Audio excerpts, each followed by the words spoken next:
आज model college Ghansawangi परिसरात आम्ही भोकरीचं वन जवळपास 15 भोकरीची झाडे त्याचं रोपण आज राष्ट्रीय सेवा योजना विभागाच्या माध्यमातून आदरणीय प्राचार्य डॉक्टर आनंदजी देशमुख सर यांच्या मार्गदर्शनाखाली केलेली आहे। आमच्या मॉडेल कॉलेज घनसावंगी परिसरात ही एक रांग भोकरीची रांग या ठिकाणी झालेली आहे। सोनवणे सरजी, ह्या झाडाविषयी आपण काही सांगाल? देशी प्रजातीचं भोकरीची झाडं जे आहेत ते औषधी वनस्पती आहे। बरं, पक्ष्यांना खाण्यासाठी फळं।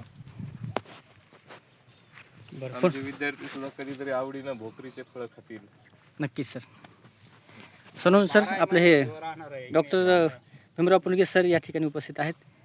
सर काय म्हणाल? आज साहित्यरत्न लोकशाहीर अण्णाभाऊ साठे यांच्या जयंतीनिमित्त आज आपल्या महाविद्यालयामध्ये वृक्षारोपण करण्यात येत आहे। विशेषतः भोकरीचे झाडं म्हणजे भोकरीचं वन आपल्या महाविद्यालयामध्ये नव्हतं, तर ते भोकरीचं वन सोनवणे सर यांच्या संकल्पनेतून या ठिकाणी साकार होत आहे। राष्ट्रीय सेवा योजना विभागाचं या निमित्तानं अभिनंदन। धन्यवाद सरजी, धन्यवाद। तर अशा प्रकारे आम्ही आज जवळपास 15 भोकरीच्या रोपांचं रोपण केलेलं आहे आणि आजचा वेळ हा दुपारनंतरचा सत्कारणी लागला अशी भावना आम्ही व्यक्त करतोय। आपणही सध्या रिमझिम आणि मुसळधार मोठ्या प्रमाणात पाऊस सुरू आहे। आपणही मोठ्या प्रमाणात विविध देशी प्रजातीच्या वृक्षांची लागवड आपल्या घर, अंगण, परिसर, शेत शिवार, डोंगर, माथेरान, शाळा, महाविद्यालय परिसर प्रांगणात करावा अशी एक सदिच्छा व्यक्त करतो। कार्यक्रम अधिकारी डॉक्टर ज्ञानेश्वर खोजे सर यांना मी विनंती करतो की सर आपण याविषयी आज जे आपण भोकरीच्या झाडांचं रोपण केलं त्याबद्दल आपण। नमस्कार।